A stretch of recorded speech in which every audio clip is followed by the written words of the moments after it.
What are you doing over there? Sitting. Are we allowed? Well, I felt up here. You're always up there.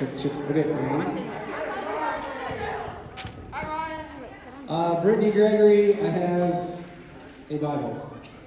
Your brother gave it to me. I don't know. You guys figure it out. I'm going to toss it to you, okay? Harry? That's decent. Hi. Excuse me. All right, welcome you guys. Sit every other seat. If you are seated every other seat, and I'm looking out there, and it looks like we are pretty good right now. That's good. All right, you can take your mask down as you guys are sitting here. Now, my understanding, though, is that we're going to get a game going pretty quickly. And then when we do that game, put your mask back up, because it's going to be kind of like a clumped together kind of game. You guys will enjoy it. I did not cheat by looking at the answers ahead of time. So I kind of want to participate from up there and like point the direction of my answer. All right? Because I feel like I'm going to destroy all of you in this game. We'll see how this goes. So you can look at me up there and see which direction I'm pointing, because I'm going to win this. I'm going to win this. All right. Hi, everybody watching online on Instagram Live. We've got a few announcements here before we get started with things. Tonight, I know we always sort of shoot for this time, but sometimes we miss it and go a little bit long. Small group leaders, we want to end at 8 o'clock at the latest tonight, maybe a few minutes early, because Snowmageddon Part 50 is coming tonight. So there's more snow, more messy stuff coming out there. So it's supposed to be like closer to 9 o'clock. Thank you. But we're going to get you guys out of here 8 o'clock, kick you out the door so you can get home before it gets bad out there. Okay, so 8 o'clock, small group leaders at the latest, that would be great. If you guys are here tonight and you are like, I'm not going to point you out and embarrass you or anything. If you're newer or haven't been here around, it is awesome to have you guys out here. It is fantastic to see all of you guys making this a priority. You don't have to point anybody out, it's okay. But we are super thankful that you guys are here. I think you're going to appreciate the lesson tonight. I want you to remember as you leave, whether this is first time, whether it's second time, or 50th time, as you guys leave, there's going to be a handout that I give you at the doors. It is a family follow-up to today's lesson. Now, if you did this past week, proud of you, good on you, appreciate you making that a priority to give that handout to your families and make sure that you could look at the Bible study midweek with your families that Nick brought you last Sunday. That's the idea here, is that everybody in the youth children's ministry world, birth through high school graduation, is looking at the same Bible passages these 3 weeks here.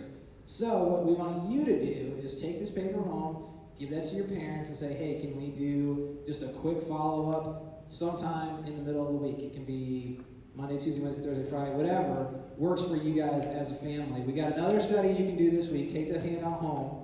And if you got little brothers and sisters, you got big brothers and sisters downstairs in the high school world, you can look at this as a family and reinforce what you guys have been talking about. That's important. I think that's really valuable for us as we're learning.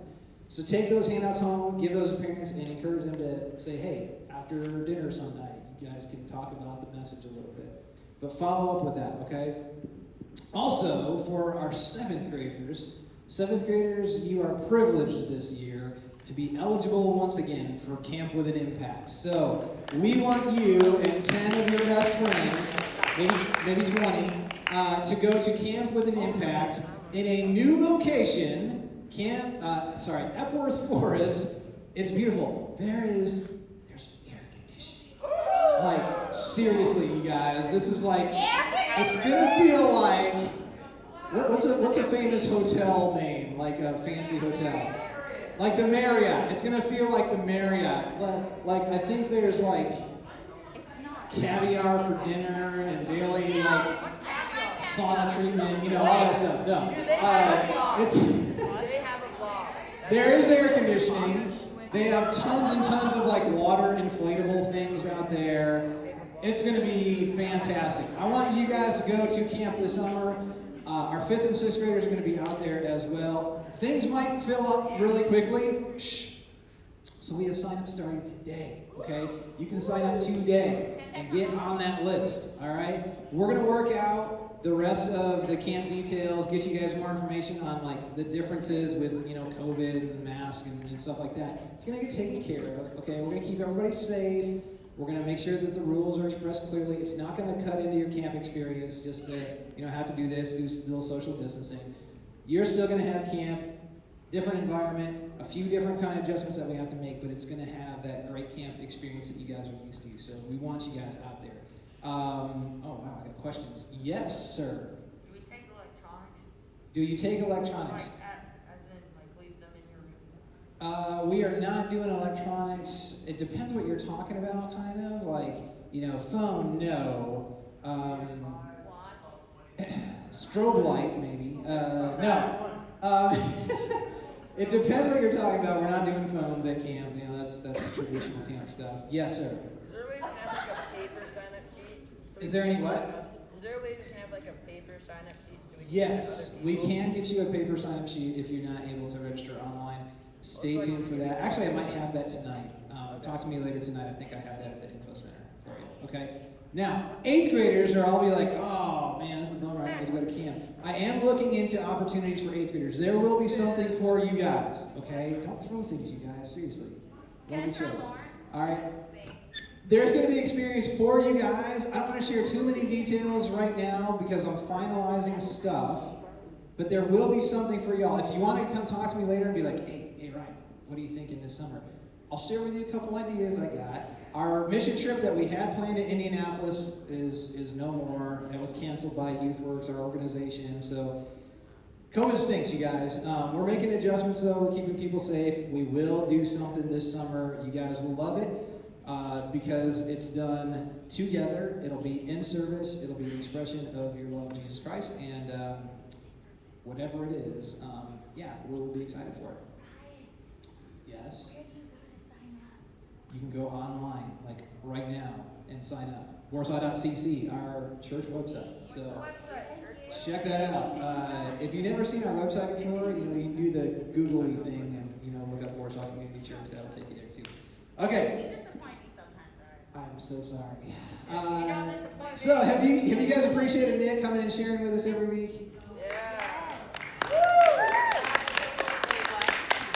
That was your cue to say, thank you, Nick, by giving him a thunderous round of applause. Thank you, Nick, for sharing.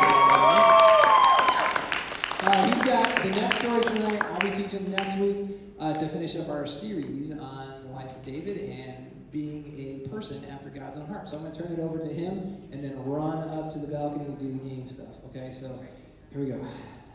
Get set. Go. There you go. Ryan, you're slow. Well, thank you for all the love. The second time around, first time around, did not feel very appreciated. But hey, I'll take what I can get. But yeah, okay, we're going to play a game. And as Ryan is getting ready to prepare the game for us, I have a question. Who here likes music? Do we all like music? I mean, we're all humans, right? So we probably like music. Okay, yes, exactly. What are some of your guys' favorite artists? Just shout them out. I want to hear them. Shout them out. Travis Scott. Travis Scott. Who here, show of hands, who here has heard of Adele? Yeah, like the greatest, Ryan is up there. Make sure he's up there. He's going to win this game. Like one of the greatest singers of all time, right? Well, as we're talking about David, we learned last week a little bit as it started that David wrote a huge portion of what book of the Bible? What was it? Psalms, right? And so this game, it's going to be taking Adele lyrics and King David's writing to the Psalms, and you have to determine, was it Adele that sung it, or was it David that wrote it? Okay? We'll get into it. But right now, I need you guys to stand up. Stand up, get limber, get ready, okay? Make sure you have a mask on, but this is going to involve and require some movement from the crowd, all right?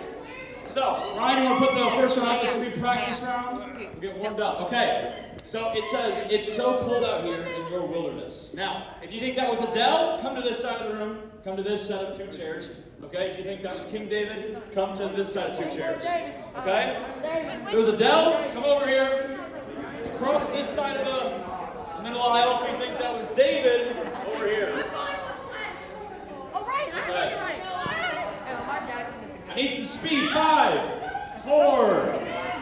3, 2, 1. Who did it? That was Adele. Okay?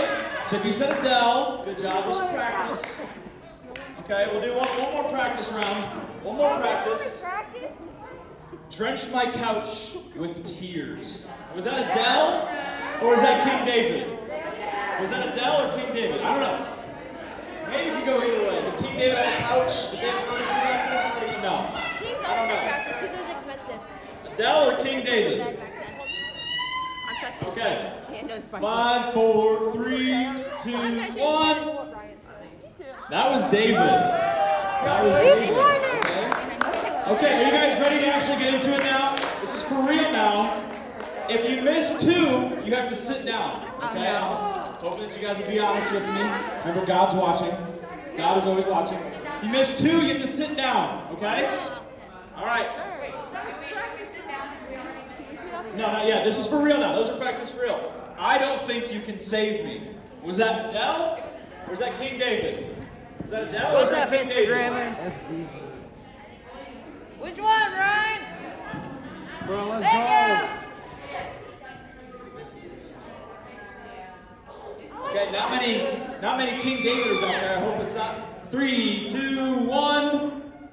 That was Adele. That was Adele. You guys really took a long shot out there with King David. I won't lie. You took a long shot with King David. Okay, next one. Next one. Will you forget me forever? Adele or King David? King David. I don't know. That might be Adele. Who knows? Where is Sounds like a song I'd cry to.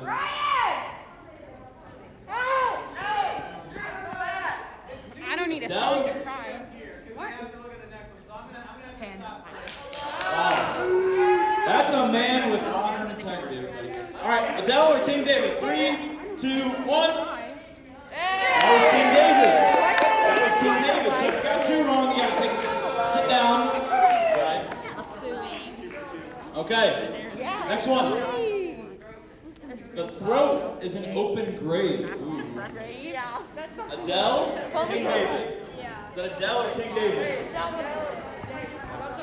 Throat is an open grave. 10, 9, 8, 7, 6, 5, 4, 3, 2, and 1. Who did it? That was King David. That was King David. Cheaters. Okay. Adele or King David? Hey, Ryan, how many do you have left? I was right. How many? 6 or 7. Okay. This is the Adele side. Adele. Okay, next one. No river is too wide or too deep for me to swim to you. No river is too wide or too deep for me to swim to you. Is that Adele or King David? Which one of them looks like a swimmer? Which one of them looks like a swimmer? Maybe Adele, maybe I said it. I don't know. Adele or King David? Okay, not a lot of King Daviders on this one. They're saying true. 5, 4, 3, 2, 1. That was Adele. That was, in fact, Adele. What is this song? Hey, are you out? My heart is a valley. My heart is a valley. King David or Adele?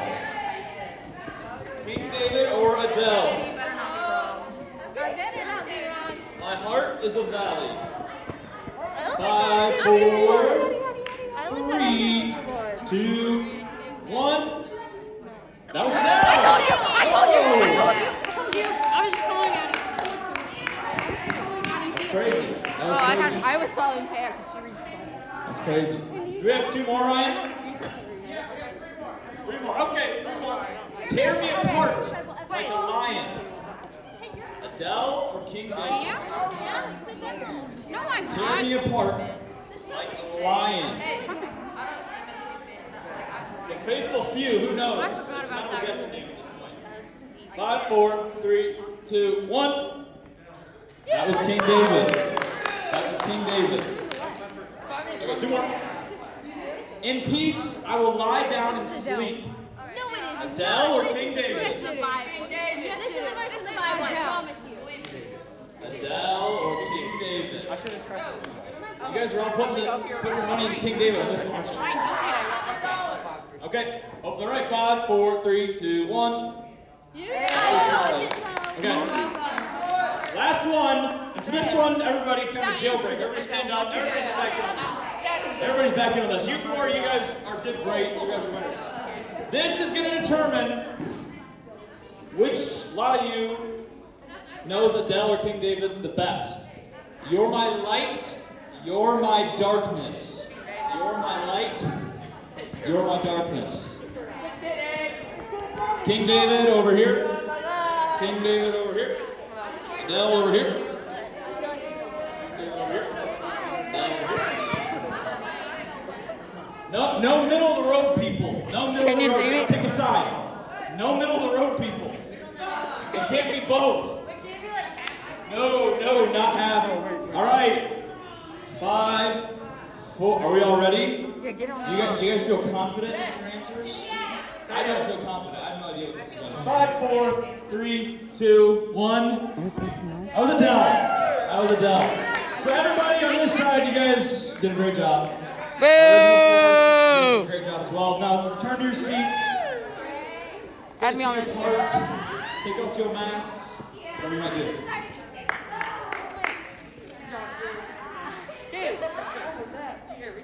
Good job, Taylor. You won. There you go. Good boy. Okay, did we like that game? Was that good? Prefer Romans and Christians? I saw that. Okay. Well, all right. So as we get back into it again, we're going to be continuing on in our series, talking about David, talking about the life of David. Recap. Can somebody tell me what we talked about last week? Yeah.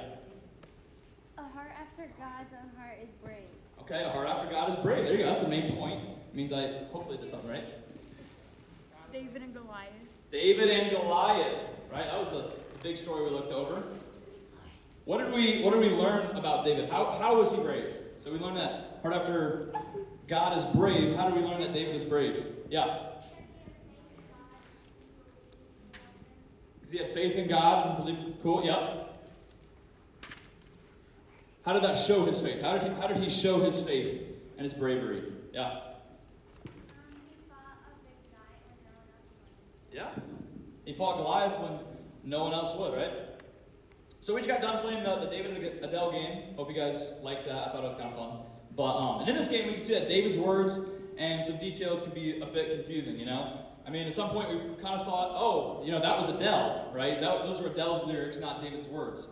And yeah, it'd probably be a little confusing, and especially when we're reading through David, it's important for us to remember as we study David, as we study his life, that there are some images and some words that can look like Adele's, you know, not literally, but meaning that they can look and they can be confusing to us, right? And they can be distracting, and but it's important for us to look at the details that might be kind of hidden in the story, because there can be some little things that are critical, right?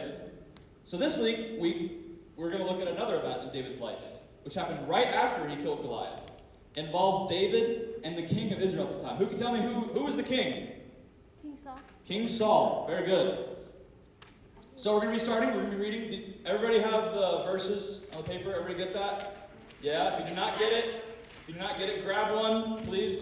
Okay, we're going to be reading the 1 Samuel 18, 1 through 16. But before we read this, before we get into it, I want you guys to picture the story in your mind as it is read. So get some images in your head, picture it in your mind, and then we're going to talk about images and what you guys are thinking afterwards. Okay? So we all ready? We all have it? Okay. 1 Samuel 18, 1 through 16. As soon as he had finished speaking to Saul, the soul of Jonathan was knit to the soul of David. So Jonathan was Saul's son, and they weren't they were best friends, right? They loved each other as brothers. They were best friends. And Jonathan loved him as his own soul. And Saul took him that day and would not let him return to his father's house. Then Jonathan made a covenant with David, because he loved him as his own soul. And Jonathan stripped himself of the robe that was on him and gave it to David, and his armor, and even his sword and his bow and his belt. And David went out and was successful wherever Saul sent him, so that Saul set him over the men of war. And that was good in the sight of all the people, and also in the sight of Saul's servants. As they were coming home, when David returned from striking down the Philistine, which would be, who was the Philistine? Starts with a G, ends with Goliath. Goliath, yeah, very good. As they were coming home, when David returned from striking down the Philistine, the women came out of all the cities of Israel, singing and dancing to meet King Saul, with tambourines, with songs of joy, and with musical instruments. And the women sang to one another as they celebrated, Saul has struck down his thousands, and David his 10,000s. And Saul was very angry, and this saying displeased him. He said, they've ascribed to David 10,000s, and to me they've ascribed thousands. And what more can he have but the kingdom? And Saul eyed David from that day on. The next day, a harmful spirit from God rushed upon Saul, and he raved within his house while David was playing the lyre, as he did day by day. Saul had his spear in his hand, and Saul hurled the spear, for he thought, I will pin David to the wall. But David evaded him twice. Saul was afraid of David because the Lord was with him, but had departed from Saul. So Saul removed him from his presence and made him commander of 1,000. And he went out and came in before the people. And David had success in all his undertakings, for the Lord was with him. And when Saul saw that he had great success, he stood in fearful awe of him. But all Israel and Judah loved David, for he went out and came in before them. So what were some things some images that were pictured in your mind when we were reading that? I want to hear them.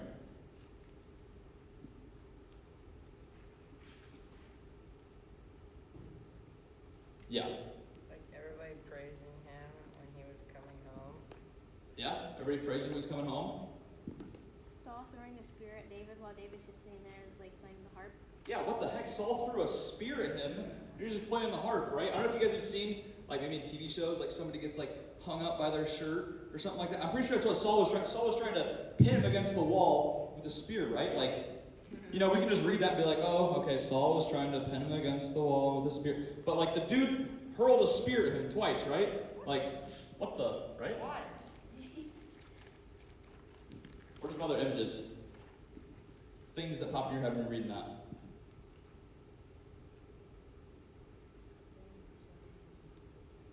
A very jealous and angry king, right? Yeah, Saul was crazy jealous because how much power and strength the Israelites were giving to David. You know, they were saying, you know, Saul, yeah, you've struck down 1,000 people, maybe a couple thousand, but David struck down 10,000s and thousands of people, right? You know, all the Israelites were hyping up David, you know, who was just, prior to Goliath, he was just a shepherd boy, and almost belittling Saul, who was the king of Israel. It was their king, and so they were bringing up this shepherd boy, and Saul did not like that at all. And this scared him, and that's when his spiritual enemies started coming up against him. That's why we learn about the spirit, an evil spirit rush upon Saul. But before we go too much further, we're going to talk a little about the word spirits in the Old Testament. So last week I gave you a word in Hebrew. Who can remember what it was? Anyone remember what that word was? Labab, right? Very good. Say it with me, labab. Labab. Okay. This week, we're going to be looking at a different word in Hebrew for spirit, which is ruach. Say it with me. Ruach. Ruach. Ruach. Say it again. Ruach. Ruach. There we go. Okay, cool. And ruach, for the term for spirit in Hebrew, ruach is better associated with a feeling, a realization, or a sudden blast of something, rather than a ghost. You know, in Saul's story, because the spirit came from God, it is evident that God sent the spirit onto him, and it was a spirit of conviction because of his disobedience to God. And then he got the spirit of conviction, right? Instead of repenting, Saul chose jealousy and hatred towards David. I mean, he was jealous that David was getting all this praise. Saul felt like he should get this praise because he was the king. But he chose, instead of repenting, when that spirit of conviction came upon him, he chose jealousy. He chose to hurl a spear at David twice, right? And then these gave way to fear. These gave way to fear that David was going to take his throne. God's desire for him to feel sorry and turn back was being resisted by Saul. And so Saul had lost it at this point of his life. He was kind of starting to go crazy with this idea that his throne could be taken. And without mentioning any names, what is it like to be around someone who has kind of lost their grip on reality, who has gone crazy a little bit? Maybe somebody just lost 9 square or something like that. Well, what's it like to be around people like that? Yeah. It can be a little scary, right? I can't even imagine what it would be like to be around somebody who was just chucking spears and throwing tantrums all the time. If he was my king, my leader, like, what the? I would not like that, right? So Saul was losing it. He was becoming overwhelmed with this jealousy that David was better than him, that David is going to take his throne that he's so longed for. And so we're going to fast forward to 1 Samuel 22, 1 through 5. It's on your papers. But before we read, in this passage, we got to know that David is escaping from Saul the king, right? So Saul is trying to kill David, and David's fleeing from him, trying to escape him. Remember, Saul is crazy. He's lost it. He's kind of off the rails right now, okay? So 1 Samuel 22, 1 through 5. David departed from there and escaped to the cave of Abuelon. And when his brothers and all his father's house heard it, they went down there to him. And everyone who was in distress, everyone who was in debt, and everyone who was bitter in soul gathered to him, and became commander over them. And there were with him about 400 men. And David went from there to Mizpah of Moab. And he said to the king of Moab, "Please let my father and my mother stay with you, till I know what God will do for me." And he left them with the king of Moab, and they stayed with him all the time that David was in the stronghold. Then the prophet Gad said to David, "Do not remain in the stronghold, depart, and go into the land of Judah." So David departed and went into the forest of Herod. So a lot of weird names right there. Don't expect you guys to remember those certain things. But we should remember that David had an army, right? He had an army. We're told he has command of about 400 people. But you have to remember, his army is not like Saul's army at all. It's not like the king's army. Saul's army was made up of thousands of these elite, battle-hardened soldiers. People who had seen war, people who were good at fighting, people who were born and raised to do that. Now, David's army, on the other hand, was made up of who? Who does it say? Made up of people in debt, right? It says in 1 Samuel that those who gathered him were in debt and bitter in soul. So do you guys all know what it means to be in debt? Right? It means that you owe more than you have to pay, right? So I'm in college right now, so I am in a lot of debt. If you plan on going to college, you will also probably be in a lot of debt. So it's like a whole army of me's out there. David's got a whole bunch of me's out there in his army. A whole bunch of people in debt, a whole bunch of people who owe more than they can pay.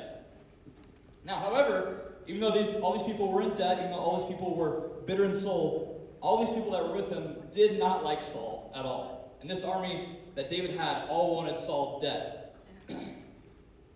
So they all did not like King Saul, and they all wanted him dead.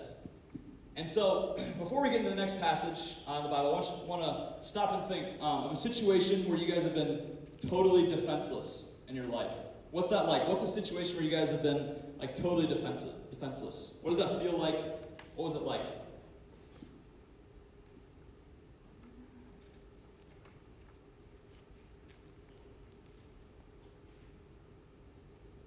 Yeah. It makes you feel angry that you can't do anything. Makes you feel angry that you can't do anything, right? So I'll share a little story. This one not too serious of a story, but a story about a time where I was defenseless. So I don't know if you guys knew this, but on Amazon, you can go on there and you can buy for $10 100 of these like plastic like little babies, right? They're horrifying, like they're disgusting things. I don't even know why anybody ever buy them. But they're these little babies with like faces and hair painted on them, and they're horrible. And so I'm an RA at Grace College, and so when I'm on call, I have to go around to different dorms, and I have to check through the dorms and rooms. And so me and my friends are all hanging out one night. I was like, okay, guys, see you later. I got to go do my rounds. And so I go for about half an hour, come back, everything seems fine. Little I know, later that night, I go into my room, right? And I'm like, okay, nothing. I walk in, nothing seems that off. But I'm moving my stuff around. I see these little, gross little plastic babies in all my stuff. I'm like, what is happening, right? And so I see these little babies. They're everywhere. I mean, and I'll skip the part where I found them all, and there's probably 100 of these babies in my room. So I'm talking, they put them in my shampoo bottle. They put them in my body wash. They put them in my Hydro Flask. They put them in like the sprinkler that's at the top of my thing. They line them across my mirror. One of my friends, I just found this recently, I have a whole pack of gum, it's like the cube ones. He took a little X-Acto knife, carved it out, and put a baby inside a piece of gum. And this is something they did probably 5 or 6 months ago. I found that one yesterday. Literally last night, as I bit into a piece of gum, I was like, what is chewy in that? It was a plastic baby head that I had found in a piece of gum that my friends put in there 5 or 6 months ago, right? And so, I mean, I always keep my door unlocked. I always do that. It's kind of just a thing I've always done in my dorm. That's not good. But it hasn't caused me problems besides that. But you keep your door unlocked, you know. If I'm not there, I kind of expect my last line of defense to be my roommate almost. You know, my roommate is supposed to have my back, supposed to stop 100 plastic babies from entering my room. But sadly, that night, he was the one who did it. He's the one who took his X-Acto knife, put it in my gum so that yesterday I would find it. Okay? So I know it's a little bit of a joke story, but that was a time where I was defenseless. You know, it kind of feels like almost when you're defenseless, like she said, angry that you can't do anything about it. And it was funny, but I was a little angry. I'm like, dude, why do I keep finding these plastic babies? You know, 5 months passed when they told me they put them there, right? Well, yeah, some more. They're still there today. I haven't found them all. But, so keep that in mind. Keep that in mind of what it feels like to be defenseless, right? And so we're going to keep reading in one more section. 1 Samuel 24. We're going to start with verses 1 through 4, okay? Follow along.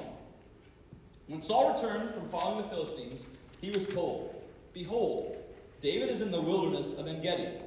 Then Saul took 3,000 chosen men out of all Israel and went to seek David and his men in front of the wild goats' rocks. I don't know who names this stuff, but... And he came to the sheepfolds, by the way, where there was a cave, and Saul went in to relieve himself.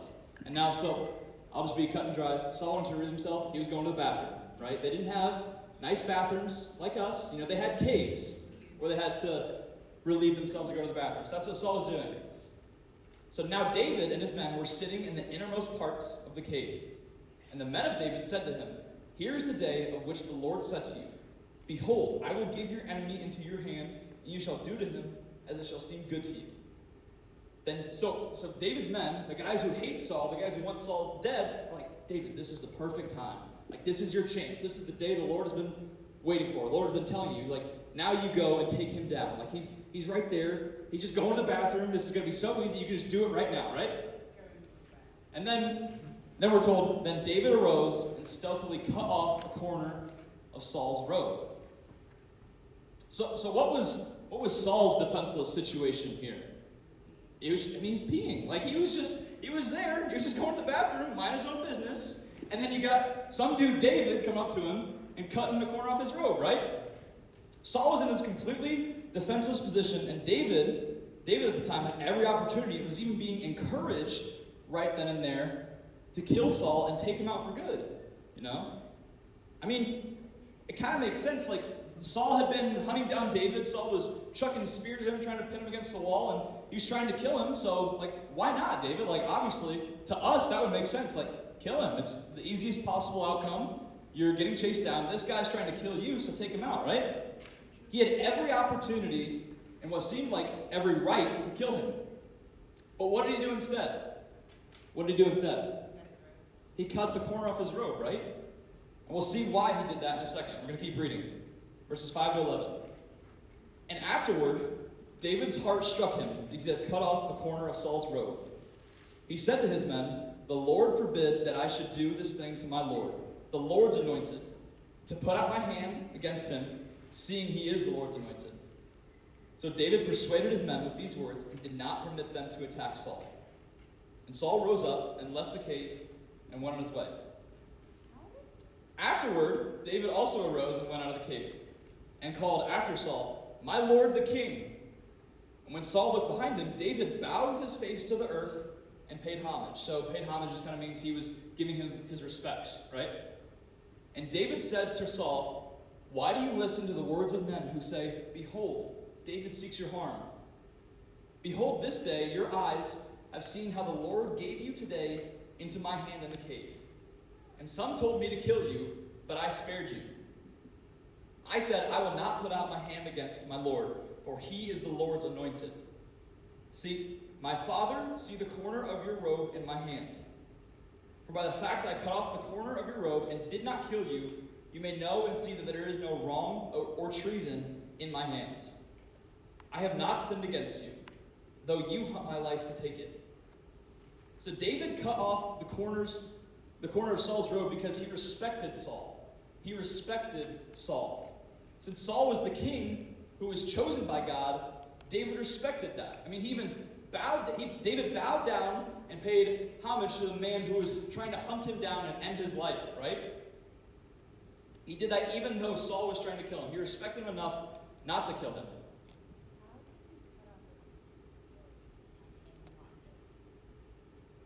I don't have that answer, but I'm assuming you just didn't notice. It was probably really long. So remember when we read all this, that David is classified as a man after God's own heart, right? So what did we learn about being a man after God's own heart last week? We learned that person after God's own heart is what? Brave. Okay, very good. Learned that someone after God's own heart is brave. And so now we know in David's life that a heart after God respects others. A heart after God respects others. Say that with me. A heart after God respects others, right? So, let me ask you guys, why was it dangerous for David to be so respectful in this situation? Yeah, because Saul was trying to kill him. Yeah? Because the other guys wanted him to kill Saul. Yeah, the other guys wanted him to kill Saul too. So what if his army that he was with was like, dude, like, you're not getting the job done, like, you're out. Like, we want him dead, so we're going to take you and him out. Like, we have this opportunity, right? So it was dangerous for David to be respectful, but he still did it. And so before, we're going to continue on, finish out verses 12 to 22. Before reading the verses, be prepared and count in your guys' heads how many times the words the Lord is mentioned here. Okay, I'm going to ask you afterwards, see if you guys are paying attention. So, verses 12 to 22. May the Lord judge between me and you. May the Lord avenge me against you. But my hand shall not be against you. As the proverb of the ancients says, out of the wicked comes wickedness, but my hand shall not be against you. After whom has the king of Israel come out? After whom do you pursue? After a dead dog, after a flea. May the Lord therefore be judge and give sentence between me and you, and see to it and plead my cause and deliver me from your hand. As soon as David had finished speaking these words to Saul, Saul said, is this your voice, my son David? And Saul lifted up his voice and wept.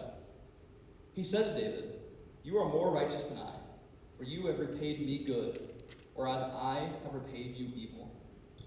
And you have declared this day how you have dealt well with me, and that you did not kill me when the Lord put me into your hands. For if a man finds his enemy, will he let him go away safe? So may the Lord reward you with good for what you have done to me this day. And now, behold, I know that you shall surely be king. So Saul is talking to David. Saul says, now behold, I know that you shall surely be king, that the kingdom of Israel shall be established in your hand. Swear to me, therefore, by the Lord, that you will not cut off my offspring after me, and that you will not destroy my name out of my father's house. And David swore this to Saul. Then Saul went home, but David and his men went up to the stronghold. So, who were both David and Saul thinking of when they looked at their situation? Yeah. The Lord, right? Yeah. They were both trying to determine the Lord's direction for what the Lord wanted in their own lives, right? And so, last week, you guys said that we talked about David and Goliath, right? We talked about David's situation with Goliath. And I want to compare that situation with this one. So, in one, David became a part in God's defeat of a man who defied God, right? And so in the other, he spared the life of someone who was disobedient, even to the convicting spirit of God, which God had given him.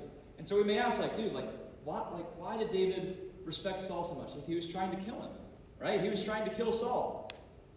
But then we can think back to the situation with David and Goliath. Goliath's sins. What was one of Goliath's biggest issues that kind of ticked off David? It was that Goliath was defying the armies of Israel, which, when you defy the armies of Israel at this time, you're defying who? God, right? And so David decided that even taking the corner of a robe from someone who was trying to kill him was too disrespectful. And why? It's because God had made Saul the king. You know, Goliath was defying the armies of God, which defied God, which that meant to challenge God, right? When you defy the armies of God, you were challenging God. And so in David's mind, it's like, if I do anything against Saul, that's in turn doing something against my God, too. Now, even though Saul was a bad dude, Saul was trying to kill him, David recognized that God had put Saul in this position. Saul was the anointed one, put in this position to be the king of Israel. So David didn't kill Saul because he respected him and respected the position that God put him in. God did put Saul in this sensitive position and is giving David an opportunity to be a man after God's own heart by showing respect. Remember, a heart after God shows respect. So last week we learned a heart after God should be brave, and this week we're learning a heart after God shows respect. And so I want to give you guys a couple minutes, and people around you, with some friends around you, talk to yourself. Is showing God-honoring respect for others always difficult? I want to talk to you about that. I want you guys to talk to each other about that. Is showing God-honoring respect for others always difficult? I'll give you a couple minutes.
No, you're not getting this for his birthday. It won't be your birthday.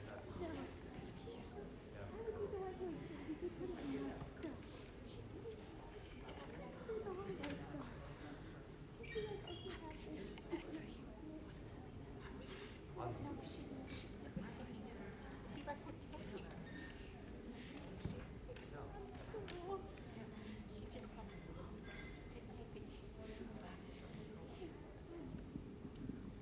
Okay, as we wrap up, just your group discussions right there, I want to hear what you guys are saying. Is showing God honoring respect for others always difficult? I want to hear your guys' thoughts on that. Yeah.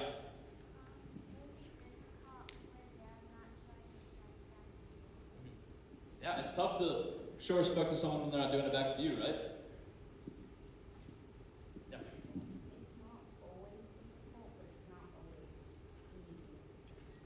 Okay.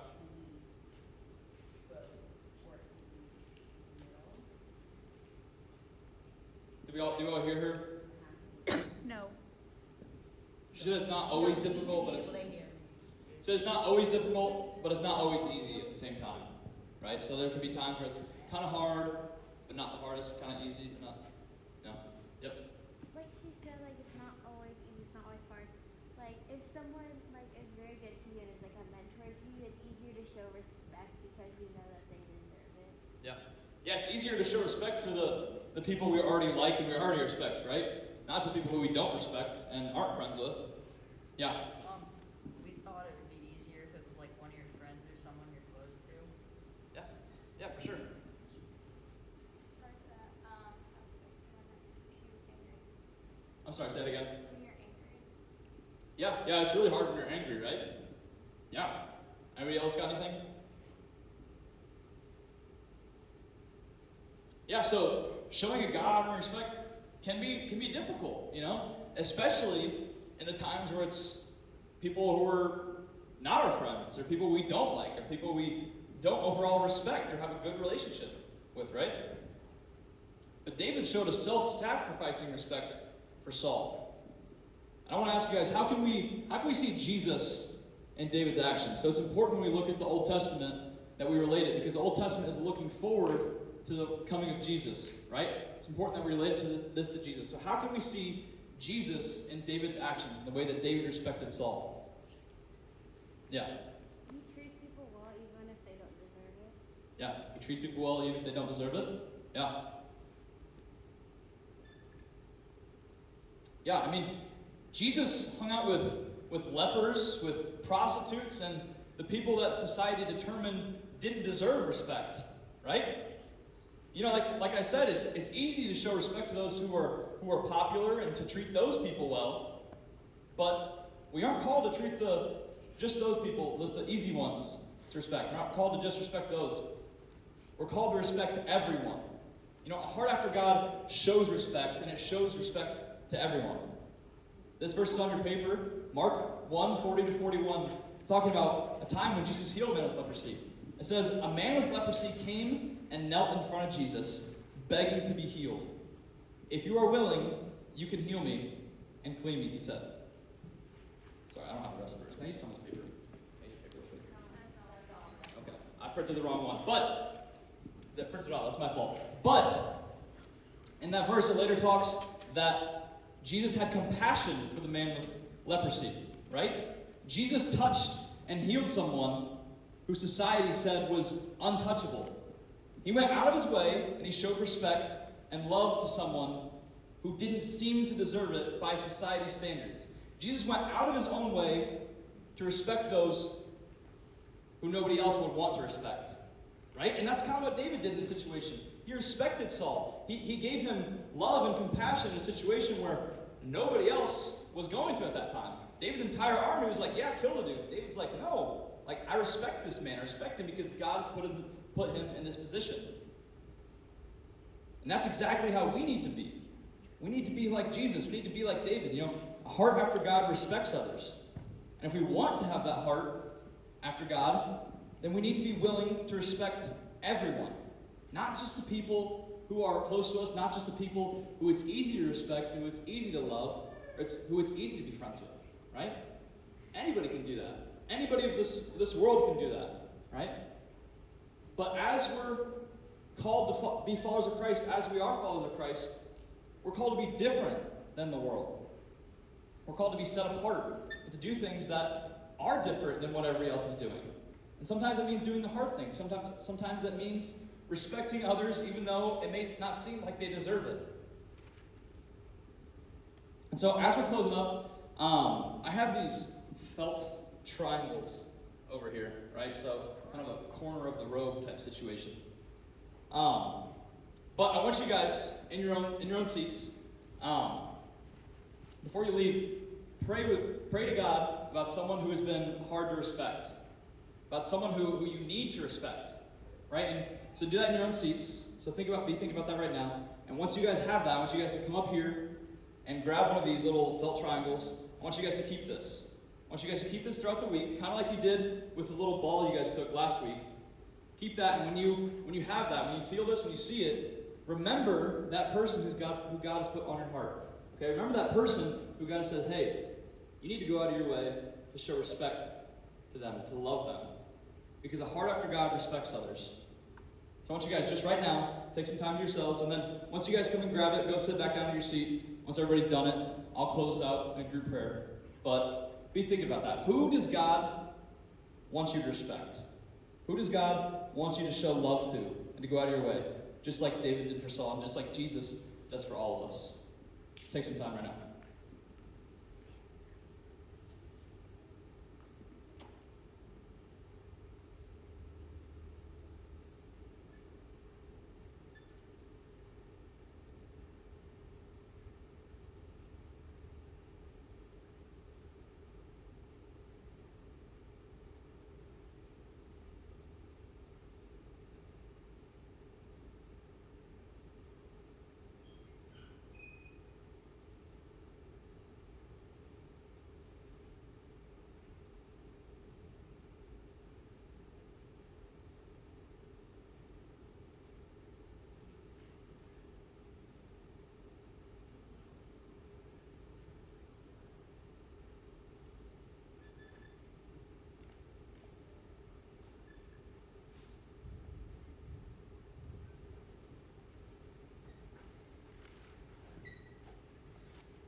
Is that everyone? So I encourage you guys, don't just leave this here. Don't just see this as, something that you put in your pocket and you forget about on your way home, or that you don't even think about the rest of the week and beyond. Take this seriously, guys. I mean, God wants us to respect and love others. I know, I'm hoping that God put somebody in your heart and you guys have somebody who's like, you can't get off your mind right now. And that's that person you need to reach out to this week. Show respect to. Show respect to them and to love them. Okay, I'm going to close out in prayer and we're going to break out a small group time. Father God, thank you for today, Lord. Thank you for every single individual in this room. Lord, I pray that as they come here, as they come to WCC, that they can feel nothing but love, God. That they can feel nothing but the love that you have for them, and that you care for and love each and every single person in this room, no matter what they're coming from, what issues they have in their life, or what they have going on with them, Lord. God, I pray that we can take this study, we can take the life of David, and we can learn how to apply it to our own lives, God. That we can learn how to respect others. We can learn that you call us to respect others, and you call us to love others, Lord. So God, I pray that this is something that we don't leave here. God, I pray that we can take this and apply it to our lives at school, our lives at home, with our parents, with our friends, and our siblings, Lord. So God, thank you for your word. Thank you for the way that, even though it was written 2,000 years ago, it still affects us and can apply to us today, Lord. We love you, Lord, and I just pray for conversations and discussion during small group times. And I pray, amen. Small group leaders, I got small group questions if you need them. If you're not sure where your small group meets, come see me. I will get you to the right spot. Hey, thank you. You guys have 4, 5, 6. You guys have 1. I'm like, lost those. We're going upstairs again?